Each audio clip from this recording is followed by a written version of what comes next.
গরু বা ছাগলের ছোট ছোট বুড়িগুলি পরিষ্কার করার ঝামেলায় নাকি অনেক আপুরাই এগুলি না খেয়ে ফেলে দেন। আরে আপুরা, এত সহজে যে এটা পরিষ্কার করা যায় আপনারা কি জানেন না? খুব সহজে পরিষ্কার করা যায়। এটা পরিষ্কার করতে বেশ ভালোই লাগে, আমার কাছে বেশ মজা লাগে এটা করতে।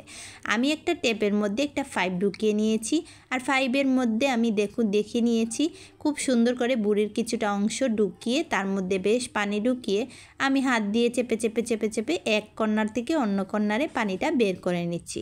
তাতে কি হবে, এর ভিতরে থাকা সকল ময়লা খুব সুন্দরভাবে বের হয়ে যাবে।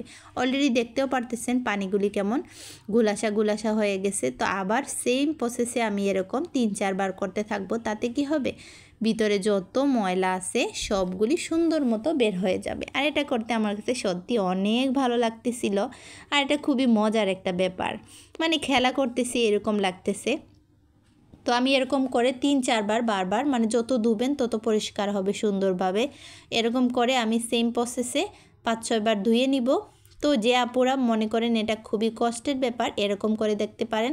আর যাদের কাছে হাতের কাছে পাইপ নেই তারা কিন্তু ছোটো মগ বা কোনো ধরনের পাইপ বা বোতল দিয়েও আপনারা পানি ঢুকিয়ে নিতে পারেন। তো এবার ওয়াশ হয়ে গেছে। একটা বড় হাঁড়ির মধ্যে অনেক পানি দিয়ে দিয়েছি, দিয়ে বড় সাইজের একটা লেবুর রস দিলে কি হয়, কোনো ধরনের দুর্গন্ধ এবং মাছি মশা কোনো কিছুই থাকবে না, পরিষ্কার করতেও ঝামেলা, আর কোনো ধরনের বাজে একটা স্মেল থাকে না। তো আমি এটার মধ্যে দিয়ে 5-6 মিনিট সিদ্ধ করে নিব। অতিরিক্ত সিদ্ধ করব না, কারণ এটা ছোটো ছোটো বুড়িগুলি পাতলা থাকে, অতিরিক্ত সিদ্ধ হলে রান্নার সময় পরে গলে যেতে পারে। তো দেখুন খুব সুন্দরভাবে আমি সিদ্ধ করে নিয়েছি 5 মিনিট। এবার ছেঁকে ছেঁকে তুলে নিব। ঠান্ডা হয়ে গেলে সেটাকে আবার কাটার পালা, কারণ এটার ভিতরেও কিন্তু বেশ ময়লা থাকে। এটাই হইল সবচাইতে আসল ময়লা বের করতে হবে। আমি ভিতরে যে ছোটো ছোটো চর্বি থাকে এটা যতটা সম্ভব সুন্দর করে তুলে নিচ্ছি, কারণ এটা কিন্তু খেতে বেশ মজা লাগে বুড়ির সাথে। এবার মাঝখান দিয়ে ফেলে নিয়ে সুন্দর করে ছুরি দিয়ে পরিষ্কার করছি। যারা ছুরি ব্যবহার করতে পারে না তার বটি দিয়ে পরিষ্কার করে নিতে পারেন, তবে ছুরি দিয়ে খুব সুন্দর পরিষ্কার হয়, একেবারে একটাও ময়লা কণা থাকে না। তো আমি সুন্দর করে দেখুন কত ময়লা ভিতর থেকে বের হয়েছে অল্প থেকেই।